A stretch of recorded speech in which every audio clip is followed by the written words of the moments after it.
बशीर बदर का वो शेर, वो पंक्तियाँ याद आती हैं कि लोग टूट जाते हैं एक घर बनाने में, लोग टूट जाते हैं एक घर बनाने में, तुम तरस नहीं खाते बस्तियाँ जलाने में।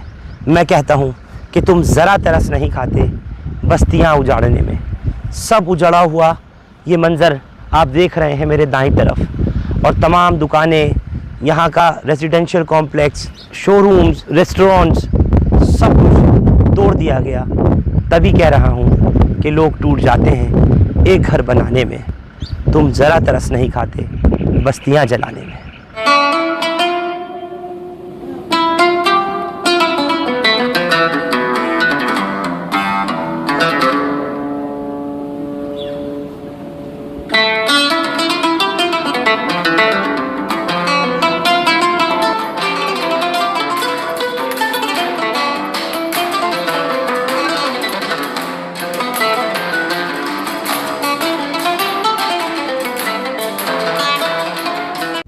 हरियाणा मेवात में नूह का ये नल्हड़ इलाका है, जहां आप ये पुलिस पोस्ट देख रहे हैं, पुलिस के जवान देख रहे हैं, अफसरान देख रहे हैं, और यही जगह है जिस जगह नाकाबंदी की हुई थी पूरी तरीके से इस इलाके में। जिस वक्त यात्रा शुरू हुई और जिस जगह से, जिस मंदिर के पास से वो मामला शुरू हुआ और फिर उसके बाद वो पथराव की शक्ल में और आगजनी की शक्ल में और कत्लेआम में तब्दील हुआ, वो यहीं से है। सबसे पहला जो आप ये देख रहे हैं नाका बना हुआ, इसी जगह से है। इस वक्त में अमन बहाली की लगातार कोशिशें की जा रही हैं। अमन कमेटियों के साथ में सीनियर अफसरान की मीटिंग हो रही है कि चाहे वो एसपी हो, एसएसपी हो, डीएम वगैरह हो, सबकी लगातार मीटिंग्स चल रही हैं, और हिंदू मुस्लिम सबको मिला करके एक यही कोशिश की जा रही है कि ज़िंदगी वापस पटरी पर लौटे। और जो कुछ यहाँ पर बदअमनी कायम की गई थी, जिस तरह से कुछ लोगों ने आकर के, जो बाहर से कुछ दूसरे इलाकों से बताया गया कि यहाँ पर आए, और उन्होंने आकर के इलाके के अंदर इस तरीके का माहौल क्रिएट किया, सांप्रदायिक दंगों को आग में झोंक दिया, इस पूरे इलाके को भड़काया, लोगों को, उनके खिलाफ निश्चित तौर पर प्रशासन कानूनी कार्रवाई करने का पूरी तरह से मन बना चुका है। एक के बाद एक लगभग 200 के आसपास एफआईआर का होना अपने आप में दर्शाता है, और तमाम तथ्य खुल करके सामने आएंगे। आपको दिखा रहा हूँ ना, एक सड़क की इस तरफ है नल्हड़ का, ये वो नाका है, वो चौक है जहाँ से जिस वक्त में शोभा यात्रा 31 जुलाई की उस सुबह के वक्त में पहले असेंबल होने के बाद जब निकली थी, अब क्योंकि पहले धारा 144 की बात की गई थी और उसके बाद फिर कुछ इलाकों के अंदर कर्फ्यू का भी मामला था, जिसको थोड़ा थोड़ा करके 2 घंटे की ढील से, फिर अगले दिन 3 घंटे की ढील से इसको खोला गया, और लोगों को इस तरह से चेक पोस्ट वगैरह पर रोक करके तलाशी लेना, उनको पूछना कौन कहाँ से आ रहा है, कहाँ से जा रहा है, ये तमाम पुलिस के जवान लगातार कर रहे हैं। लेकिन इतना कहूँगा कि इलाके के अंदर शांति है। बस जिस जगहों पर बुलडोज़र चलाया गया, जहाँ जहाँ मलबे का ढेर में तब्दील हो गई वो दुकानें और मकान वगैरह, वहाँ पर ज़रूर वो तबाही के मंजर नज़र आते हैं। यहाँ पर भी फ़िलहाल अमन है, लोगों को शांति बरतने की, शांति कायम रखने की, अमन व अमान कायम रखने की लगातार अपील की जा रही है। सिर्फ 1.5 किलोमीटर दूरी पर नूह का आगे की तरफ का रास्ता, और ये जो आप देख रहे हैं ना, यहाँ से Nuh district jail, judicial complex, administration block, ये सब कुछ है। यानी पूरा प्रशासन इस तरफ का या नूह का इधर ही बैठता है जहां आप देख रहे हैं, और यहीं से प्रजामंडल यात्रा होते हुए खून गुजर रही थी। इंतजाम पुलिस का किस तरीके का रहा, लोगों की उस वक्त की क्या सोच थी, ये सब आपको दिखाने वाला हूँ इसी खबर में। मेरे साथ जुड़े रहिएगा। आगे देखिए, ये जो बोर्ड आपको साइन बोर्ड नजर आ रहा है, इसमें ये होडल, अलवर और ताड़ू, इसी जगह का ये रास्ता यहीं से गुजरता है। ऐसे ही वो यात्रा भी गुजर रही थी। 1 हफ्ता पूरा गुजर चुका है, 8 दिन हो गए, और आज के क्या हालात हैं, ज़िंदगी क्या वाकई पटरी पर लौट रही है या नहीं, वो आपको दिखाऊंगा। अदालत के हुक्म के बाद में बुलडोज़र की क्या स्थिति है, वो भी आप ज़रूर देखेंगे। और जितना भी मकानों को, दुकानों को, शोरूम्स, घर सब ढहाए गए, लोगों के आशियाने पूरी तरह से निस्तेनाबूद कर दिए गए, उनकी आंखों के सामने वो क्या स्थिति है, उनके दिलों पर जो गुजरी है, एक बार उन सब की कहानी उन्हीं की ज़ुबानी सुनाऊंगा। चलिए मेरे साथ। नूह मेवली रोड पर ये Shaheed Hasan Khan Mewati government medical college है, जिसका आप रास्ता देख रहे हैं। तमाम पुलिस के जवान यहाँ पर इस वक्त तैनात हैं, लगातार गश्त भी किया जा रहा है। लेकिन एक तस्वीर जो अब मैं आपको दिखाने जा रहा हूँ, मेरे इस तरफ आप देखेंगे, ये सहारा फैमिली रेस्टोरेंट हुआ करता था। आप लोग देख रहे होंगे पिछले 2-3 दिन से लगातार मीडिया भी इसको दिखा रहा है। पूरा सीमेंटेड कंक्रीट का ये बना हुआ होटल था, लेकिन इसको बुलडोज़ कर दिया गया, इसको ज़मींदोज़ कर दिया गया। आज ये मलबे के ढेर में तब्दील हो चुका है। 4 मंजिल हुआ करता था, ग्राउंड +4 देखिए पूरी तरह से ख़त्म हो गया। आज ये सहारा फैमिली रेस्टोरेंट बेसहारा सा हो गया। और इस सहारा फैमिली रेस्टोरेंट के बेहद करीब में ये देखिए, मेरे से चंद कदमों की दूरी पर, 10 कदम की दूरी पर ही पुलिस स्टेशन है। उन लोगों से भी मिलवाऊंगा कि जिन्होंने उस तमाम मंज़र को अपनी नज़रों में कैद किया हुआ है। सिहर रहे हैं लोग, डर रहे हैं, और कैमरे पर आने के लिए हर कोई तैयार भी नहीं है। चलिए मेरे साथ। ये थाना नू शहर है। थाने में तमाम ये आप देखेंगे कि जो गाड़ियाँ वगैरह सब जली हैं, नुकसान पहुँचा है, वो सब यहाँ पर इस वक्त जमा है। और क्योंकि सब केस प्रॉपर्टी है, 1-2 नहीं FIR की जा चुकी हैं, तकरीबन 200 के आसपास। ये देख रहे हैं ना आप, सब गाड़ियाँ जली हुई हैं जो उस वक्त प्रजामंडल यात्रा में शामिल होने के लिए आई थी। इधर भी आप देखें तो एक पूरी तरह से आपको जो तस्वीर है, जो इसकी कहानी है, वो इन तस्वीरों की ज़ुबानी ख़ुद समझ आ रही होगी। ये सब पूरी तरह स्क्रैप हो चुकी, सब जल चुकी हैं। लेकिन अब एक सन्नाटा सा पसरा है इलाके के अंदर। और आप ये देखें तो जितनी बसेस वगैरह जलाई गई, जितने ट्रक वगैरह जले, जो दंगे की नज़र हुए, ये सब आप महसूस कर सकते हैं, देख सकते हैं कि किस तरीके के हालात उस वक्त रहे होंगे कि जिस वक्त में ये तमाम गाड़ियाँ जल कर के इस कबाड़ के ढेर में तब्दील हो गई।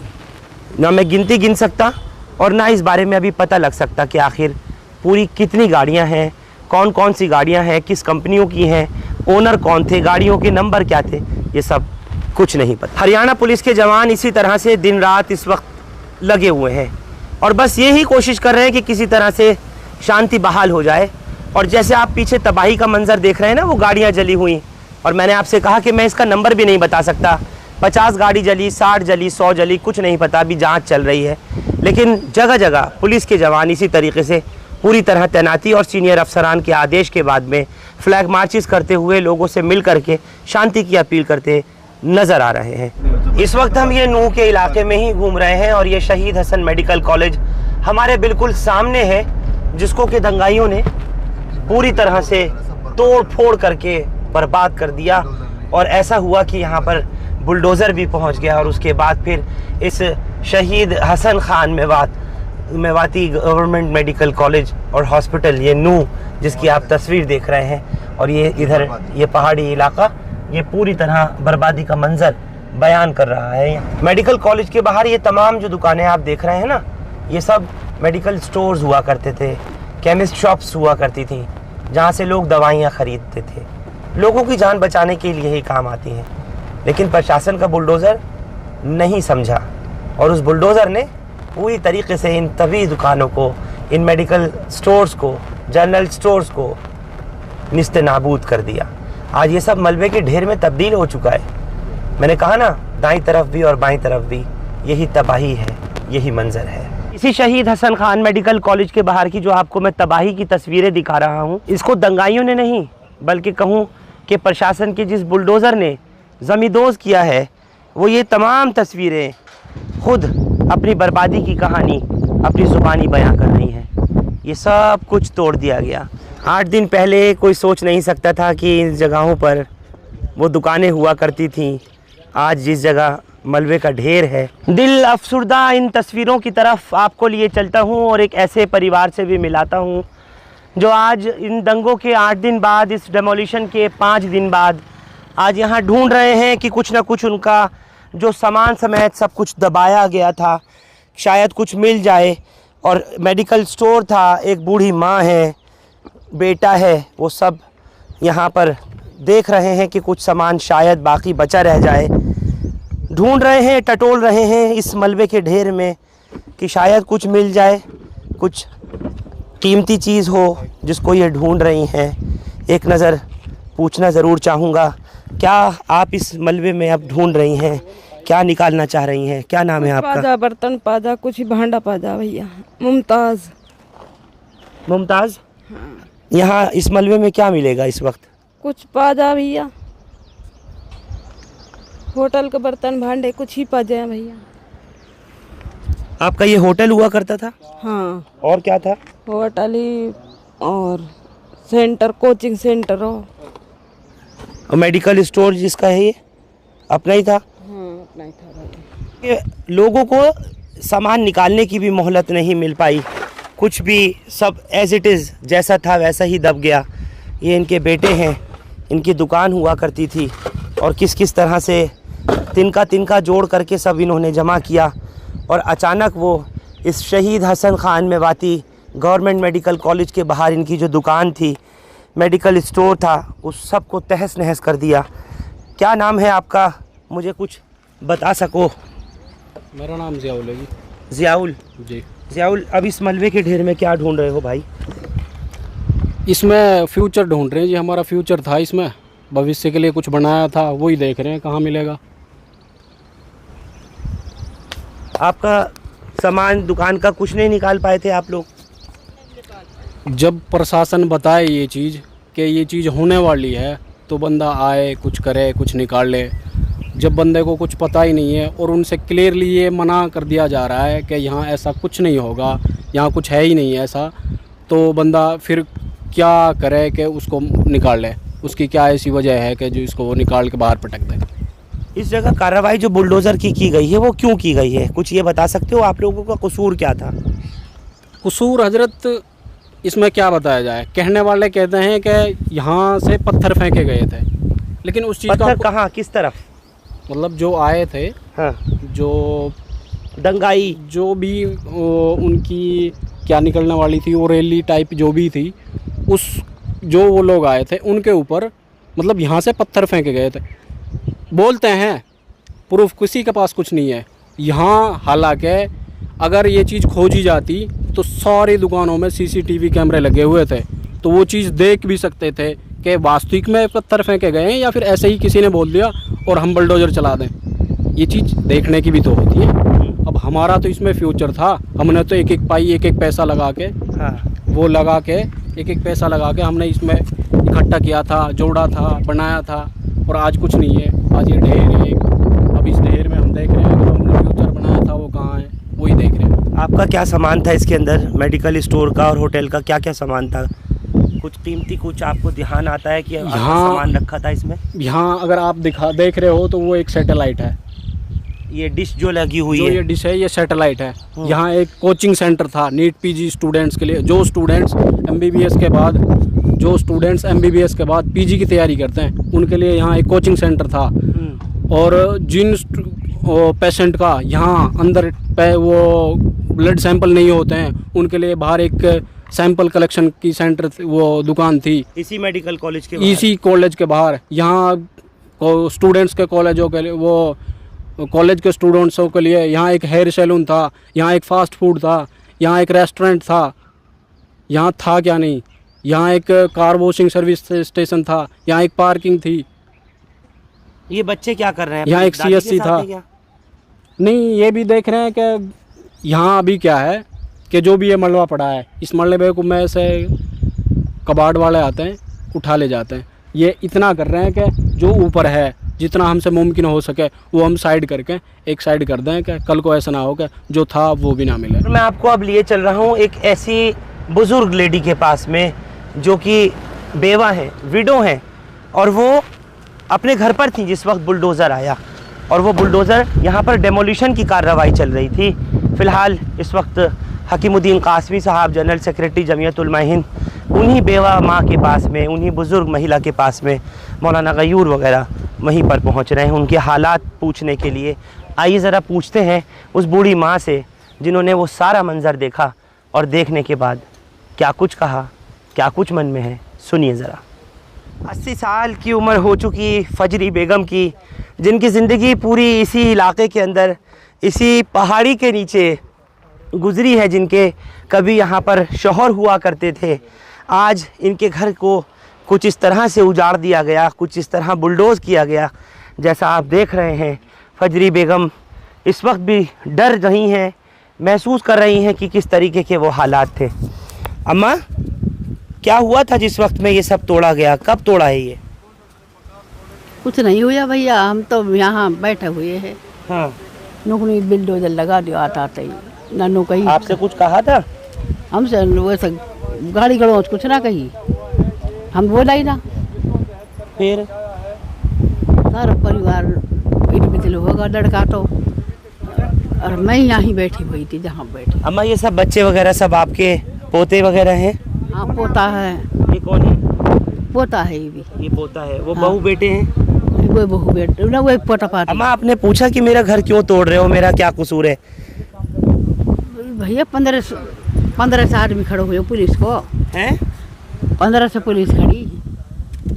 जिस समय बुलडोजर चल रहा था, हाँ, वहाँ तक और यहाँ तक। इधर सब पुलिस ही पुलिस थी। हाँ, तो बुलडोजर चलाने वाले बुलडोजर चला रहे थे, पुलिस खड़ी थी। उन्हीं बूढ़ी माँ फजरी बेगम के ये बेटे हैं आस मोहम्मद। आस मोहम्मद, आप कहाँ थे और आपका क्या क्या तोड़ा गया, क्या कहकर आपसे तोड़ा गया? मैं तो सिक्योरिटी गार्ड में ड्यूटी करता हूँ जी। मैं इवनिंग में मेरी ड्यूटी होती है 4 से 12। मैं अपने ड्यूटी पे चला गया था सर। जब गेट के अंदर गया तो मैं वहाँ पहुँच भी नहीं पाया।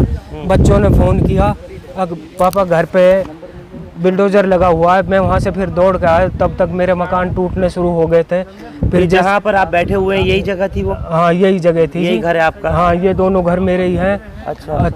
फिर यहाँ से भाग के नहीं आया तो यहाँ पे दूसरा मैंने कागज़ निकाल के दिखाए जी, मेरे मकान के कागज़ हैं सर, ऐसा क्यों कर रहे हो? जब तक ये तो तोड़ दिए थे, फिर ये जैसे तैसे ये मुश्किल से बचाए हैं। पूरा प्रशासन था, कम से कम 2000 आदमी। आपका क्या कसूर था इस दंगे के अंदर? मेरा कोई कसूर नहीं था। मेरे तो बच्चा एक तो चाय की दुकान करता है, वह भी जमी दोज हो गई जी, जमी वह भी तोड़ दी। दूसरा छोटा बेटा है, वह रेहड़ी पे अपना सामान सट्टा लगा के नहीं मेडिकल के आ गई, अपना गुजारा कर रहा था। तो बहुत एकदम से सड़क पे ला दिए। आपसे कहा क्या? कुछ भी तो बोले नहीं। क्या आपसे? आप क्या पत्थर मारने वालों में थे? आप क्या आग लगाने वालों में थे? किसी में कुछ आपका भी नहीं। बच्चा क्या दंगे में था? ना, कोई भी नहीं था जी। फिर क्या हुआ है ये तो अचानक आए पूरा फोर्स कि ये इलीगल है, ये मकान अवैध बना रखे हैं तुमने, यहाँ से पत्थर चले हैं तो तोड़ दिए सर। मीटर भी लगा हुआ था, सब कुछ पानी का बिल भी जाता है, मीटर का बिल भी देता हूँ जी पूरा। किसी ने आज तक नहीं बोला भाई ये इलीगल है। तो अगर जी इलीगल है तो मीटर क्यों दिया मेरे को सरकार ने? तो 1996 में मकान बना हुआ है, आज से नहीं। आज तक तो किसी ने नहीं बोला अचानक से मकान। लेकिन आपसे क्या कहा उन्होंने कि पत्थर चल रहे थे यहाँ से? यहाँ से जब वो तोड़ रहे थे कि इलीगल है, यहाँ से पत्थर वगैरह चलाए हैं शोभा यात्रा पे। ये जो आप देख रहे हैं अरावली की गोद में, ये लल्हड़ मंदिर है और यहीं पर जल चढ़ाना था। लेकिन बस क्या कहा जाए उन दंगाइयों को जिनको बुला कर के इस इलाके में बदअमनी कायम कराई गई। ना जल चढ़ सका, ना फूल चढ़ सके, बस लोग अगर चढ़े तो वो मुकदमों की नज़र चढ़ गए। मंदिर के साथ में ये बाबा का मज़ार है। आपने तस्वीरें देखी होंगी सोशल मीडिया के माध्यम से। हालांकि मैं नहीं जानता कि कौन बुज़ुर्ग मदफून हैं इस मज़ार में, लेकिन इसको भी निशाना बनाया गया। इसी नल्हड़ मंदिर को, जिसको अभी आपको मैंने दिखाया है, उसको ऊपर कोई आंच नहीं आ सके, वो यहाँ के मुसलमानों ने पुरजोर कोशिश की थी। और जिसके बराबर में मज़ार को ज़रूर तोड़ा गया दंगाइयों के द्वारा, लेकिन मंदिर का बाल बांका नहीं हो सका, उसके लिए मुसलमान ही खड़े हुए थे। नूह ज़िला का ये तावड़ू इलाका है जहाँ पर मैं आपको लिए चल रहा हूँ। नूह में नल्हड़ और घासेड़ा के बाद मैं तकरीबन 30 किलोमीटर की दूरी पर पहुँचा हूँ तावड़ू इलाके में। और ये वो तावड़ू इलाका है जहाँ के रहने वाले कई असम के लोग जो खुद भारत के शहरी हैं, उन लोगों को ये कहा गया कि उन्होंने उस यात्रा पर जाकर पथराव किया, आगजनी की है। मैं आज उन्हीं से मिलने आया हूँ जिनके तमाम आशियानों को उजाड़ दिया गया, उनको तोड़ दिया गया। ये नन्ही नन्ही बच्चियाँ जो आप देख रहे हैं, ये आसाम के रहने वाले लोगों की बच्चियाँ हैं। हम लोग यहाँ इनके पास मिलने के लिए पहुँचे हैं। तकरीबन 30 से 35 किलोमीटर दूर ऊपर पहाड़ी के इलाके में ये तावड़ू जगह है जहाँ मैं पहुँचा हूँ। जो कि नल्हड़ से लगभग इतने फासले पर है। मेरे साथ इस वक्त में जैनुद्दीन हैं जो कि असम के रहने वाले हैं। क्या हुआ था असल मुझे आपसे पूछना है, और कितने लोगों के आपके जो मकान हैं, आपके जो घर थे, आशियाने थे, वो तोड़े गए? तो यहाँ पे वहाँ उस साइड में था झुग्गी मोहम्मद रोड पे, तो उसमें 20-25 झुग्गी तोड़ के गया, बुलडोजर ला के तोड़ के गया। क्या कहा आप लोगों से? कुछ भी नहीं कहा। सुबह वहाँ पे आए थे, एक बंदा सादा ड्रेस में आके कह रहा भाई तुम कहाँ के रहने वाला हो? आसाम का रहने वाला हो, कितने दिन से रह रहे हो? बोला 8-10 साल से रह रहे हैं आपसे। बोले तो ये हुड्डा का ज़मीन है, सरकारी ज़मीन है। बोला हाँ।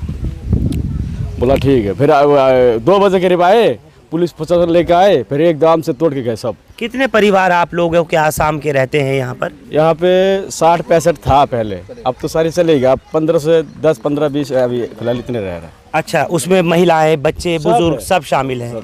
तो आप लोग कितने टाइम से हो यहाँ पर नूह में, मेवात में? हम यहाँ पे, मेरे को तो 8 साल हो गया। आप लोग क्या पथराव में थे? आपको ये कहा गया कि आप लोग पत्थरबाजी में थे, दंगे में थे, आग लगाने में थे? ये तो सब झूठा आरोप है। कोई कहने की बात झूठा है, वो है कुछ तो आरोप ऐसे लगा रहे हो, कोई कहने को तो है ही नहीं। बस इसको भगा दिया, अब इसमें ऐसे लगा रहे हो, ऐसे कह रहे हो, कुछ वो ऐसे बकवासबाजी है सर। मेरे पास ऐसा सब कुछ प्रूफ है ना। NRC जो भारत सरकार ने आसाम में लागू किया है, पूरे भारत में आसाम में लागू किया है ना, तो वो उसका डाटा पूरा बस मेरे पास है। ये क्या क्या है? ये मेरे पास है, ये है आयुष्मान भारत कार्ड। आयुष्मान कार्ड। ये है मेरा आधार कार्ड, वोटर कार्ड। ये तो छोड़ो, ये तो कुछ नहीं, सरकार के सामने कुछ है नहीं। ये हाँ। जो NRC है, NRC जो पुराना हमारा बाप दादा से पहले के जमाना का है, वो कागज है हम पे। अच्छा हाँ, वो बना रखा है। मतलब हमने एक सरकार ने हमें क्लीन चिट दे दिया, हाँ तुम भारत का नागरिक हो। आप तमाम दर्शकों को मैं दिखा दूं, इनके पास में NRC card government of Assam का, ये देखिए ज़रा पढ़िए, गवर्नमेंट ऑफ आसाम का ये वाला कार्ड है, आधार है, पैन नंबर है, ड्राइविंग लाइसेंस है, सब कुछ मौजूद है। NRC। और क्या वाकई फिर ये देखिए NRC सर्टिफिकेट भी है। तो ये इनको जो कहा जा रहा है कि आप शरणार्थी हैं और आप रहने वाले रोहिंग्या के हैं, लेकिन ये तो तस्वीर के बिल्कुल बरअक्स है। आप देखिए ना, ये तो जुल्म की इंतहा है। अपने शहरियों को, उनको विदेशी बनाना और फिर अपने हाथ से उन पर जुल्म करना। अब इनके पास सारे वो कागजात हैं, सारी चीज़ें मौजूद हैं, मुझे भी इन्होंने दिया है वो सारे कागजात की, आसाम में किस जगह के हैं, और यहाँ 8 साल से ये लोग कारोबार कर रहे हैं। ये सब इनका कारोबार है जहाँ आप खड़े हैं। लेकिन जहाँ रहते थे, जिस जगह पे ये रह रहे थे, उस जगह को ख़त्म कर दिया है। अब यहाँ बेचारे जो इनकी कारोबार की जगह है, इस वक्त यहाँ पनाह गुज़ी, बाकी अच्छे खासे चले गए। आप लोग या जमीयत इनकी क्या मदद करेगी और किस तरह से करेगी? आज आए हैं, इनसे मुलाकात कर रहे हैं। इससे पहले मौलाना गयूर साहब और कारी नौशाद आदिल वगैरह आ चुके थे। अब इनकी ज़रूरियात क्या हैं वो इनसे समझेंगे, फिर हम लोग उसको इंशाअल्लाह मशवरा करेंगे, यहाँ भी और दिल्ली में भी जो इनके मसाइल और ज़रूरतें उसको इंशाअल्लाह पूरा किया जाएगा। गयूर साहब, आप लोग यहाँ पहले भी आए हैं, मैं आपसे पूछना चाह रहा हूँ, आपके हाथ में कुछ डॉक्यूमेंट्स हैं? जी हाँ। इसमें आधार नंबर मैं देख रहा हूँ, गवर्नमेंट ऑफ इंडिया लिखा हुआ है, तो ये फिर रोहिंग्यंस कैसे हो सकते हैं जिनके पास आधार है, पैन कार्ड है, NHRC का कार्ड है, ये तमाम चीज़ें हैं? तो चूँकि प्रशासन को एक मखसूस तबके को ये मैसेज देना था कि आपको जो है आप शरारत भी करो, और फिर आपको अगर कोई उससे रोके तो उनसे हम इंतकाम की दुश्मनी में और इंतकाम की हवा ऐसी चलाएंगे कि फिर उसमें चाहे अपना ही शहरी हो, अगर मुसलमान है तो हम उसको भी नुकसान पहुँचाने से बाज नहीं आएंगे। आप लोग यहाँ पहले भी होकर के गए हैं कारी साहब, आपकी इनसे बात हुई होगी असम के लोगों से? ये तो वहाँ के हैं जहाँ पर इससे पहले जमीयत उलमा ने सन 2011 में काम कर चुकी है, और वहाँ पर शेख अहमद अली बासकंडी रहमतुल्लाह अलैह ये गोराई मारी के रहने वाले हैं, और वहाँ पर हम जमीयत ने बहुत काम किया। उनसे हमारी आसामी ज़बान में बात हुई, और मैं वहाँ रह चुका हूँ, 2 साल रहना हुआ है हमारा। ये लोग वो हैं जो यहाँ पर आसाम से मेहनत मजदूरी के लिए यहाँ पर आए हुए हैं, और इनको विदेशी या रोहिंग्याई और बांग्लादेशी कह के इनको बदनाम किया जा रहा है। लेकिन इनके यहाँ बुलडोज़र क्यों चला दिया गया? दंगा हुआ, पथराव हुआ, लाठीचार्ज हुई, कत्लेआम हुआ, नूह में, और ये जिस जगह है तावड़ू में जहाँ आप और हम खड़े हैं, ये तो उस दंगे की जगह से तकरीबन 25-30 किलोमीटर दूर कोई मतलब नहीं है। हाँ। ये सरासर जुल्म है, और अपने ही शहरी को अपने ही मुल्क में इस तरह उजाड़ना ये नाइंसाफ़ी। अभी आप ये बताएं कि आप लोगों के मसाइल तो हम समझ रहे हैं जो हैं, इस सिलसिले में ज़रूरत क्या है, अभी क्या करना चाहिए हम लोगों को? हम बहैसियत जमीयत उलमा हिंद के हज़रत मौलाना महमूद मदनी साहब से बात करके, या हुकूमत से, अभी आपके लिए क्या बात करनी है, क्या करना है? ये पूछ रहे हैं आपकी ज़रूरतें क्या हैं जो आप चाहते हो? जी मैं ये कहना चाहता हूँ, अभी 8-10 दिन से बंद पड़ा है, और हमारा जो हम गरीब आदमी हैं, हम दिन ला के आते बेचते हैं, उसको हम हमारे घर की ज़रूरत बनता है। तो 8 दिन से बंद पड़ा है, हमारा जो कबाड़ा था सब रुका पड़ा है, और जो भी जेब में था वो ना, हम यहाँ 10-12 चुकी है, वो हम आपस में बांट के खा रहे हैं। जैसे मेरे पास है मैं इनको दे रहा हूँ, ऐसे करके मेरा जो भी था पैसा वो तो ख़त्म हो गया, अब कुछ है ना, खाने को जुगाड़ भी ना है। ऐसे अगर हालत का कैसे सब चल रहा है? हाँ, दूध वगैरह सब? नहीं, दूध वगैरह छोड़ो, अभी तो चावल भी मुश्किल हो गया मिलना, दूध तो दूर की बात है। तो मैं कहना चाहता हूँ, अगर ऐसी हालत अगर आगे तक रहे तो हम तो भूखा ही हमारा दिन जाएगा। ये मुझे बताइए कितने लोग इस वक्त यहाँ हैं? यहाँ फिलहाल तो 15 से 20 झुग्गी है।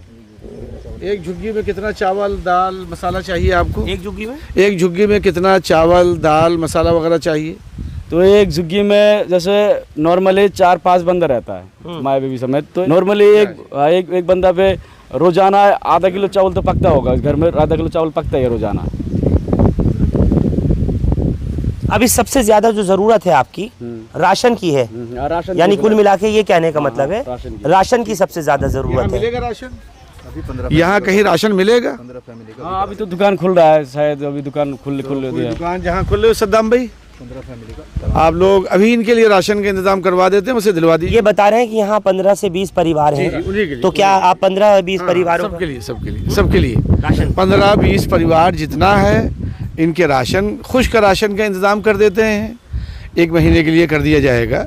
बर्तन वगैरह की ज़रूरत है तो वो इंशाल्लाह इनको दे देते हैं, ताकि ये ज़रूरियात हैं फ़िलहाल जिसके लिए इन्होंने अपनी परेशानी का जिक्र किया है वो हो जाएगा। और ये हालात यकसां रहने वाले नहीं है कि आज बंद है तो कल भी बंद रहेगा, ये खुलेगा, फिर अपना खाने कमाने लगेंगे, लेकिन 1 महीने का राशन का इंतज़ाम कर देते हैं। जो दंगा पीड़ित हैं, जो दंगा मुतासिरीन हैं, अब उनके लिए जमीयत उलमा हिंद ने राशन का, बच्चों के लिए चॉकलेट्स का, बिस्किट्स का, दूध का तमाम इंतज़ाम किया है, ताकि अब किसी तरीके से इन बच्चों का तो कोई कसूर नहीं, इन मासूमों का जिनके घरों को बुलडोज़ कर दिया गया, और अब इन छोटे छोटे बच्चों को चॉकलेट्स, बिस्किट्स, ये तमाम चीज़ें, टॉफ़ीज़ मंगाई गई हैं देने के लिए।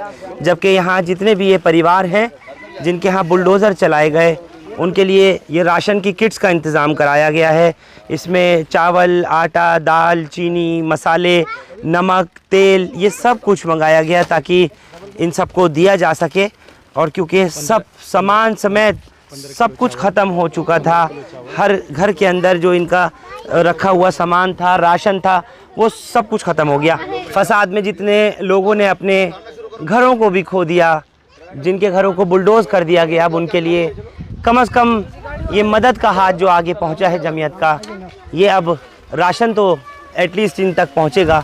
जो खाने पीने की परेशानी हो रही थी, जो हम लोग लाइव आपको सुना रहे थे, कई लोगों को आपने सुना होगा हिंदुस्तान लाइव पर, हम दिल्ली से उनको जोड़े हुए थे लाइव तस्वीर में, किस तरह हम सुन रहे थे कि महिलाएं रो रही थीं, बच्चे बिलक रहे थे, खाने पीने का कोई इंतज़ाम नहीं था उनका, और उनके जो मर्द थे वो ये बताया जा रहा था जंगलों में छिपे हुए हैं, पनाह ले रखी है क्योंकि बेजा उनको गिरफ़्तार किया जा रहा है। बच्चों के पीने के लिए घर में दूध नहीं है, राशन का सामान नहीं है, मार्केट नहीं खुल रही थी, धारा 144 के साथ कर्फ्यू लगा हुआ था।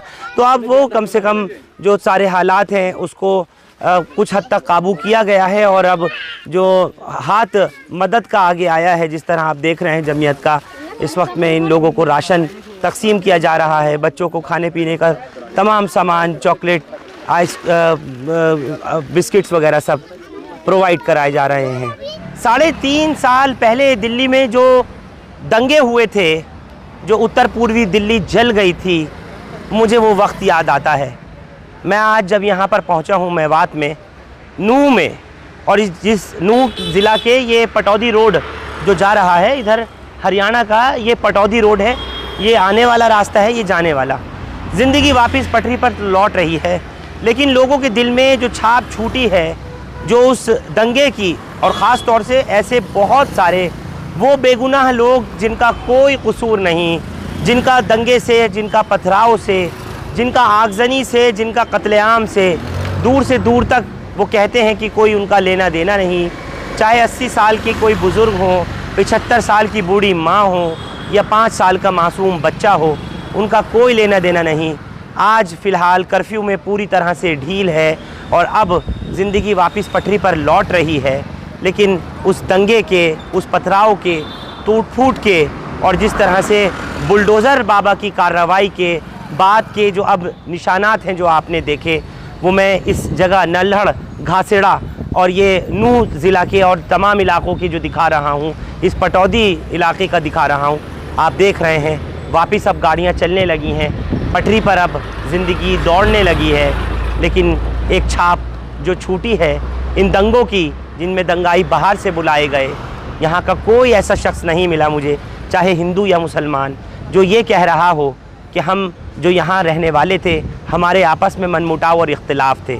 कह रहे हैं पहले भी हम प्यार मोहब्बत से, अमन व अमान से रहते थे, आज भी रह रहे हैं, कल भी रहेंगे। नहीं मालूम वो कौन लोग थे जो यात्रा के नाम पर आए और उन्होंने आकर के यहाँ का माहौल ख़राब किया, तमाम इलाके के अंदर बदअमनी पैदा की, सांप्रदायिकता फैलाया और दंगों के हवाले इस इलाके को कर दिया।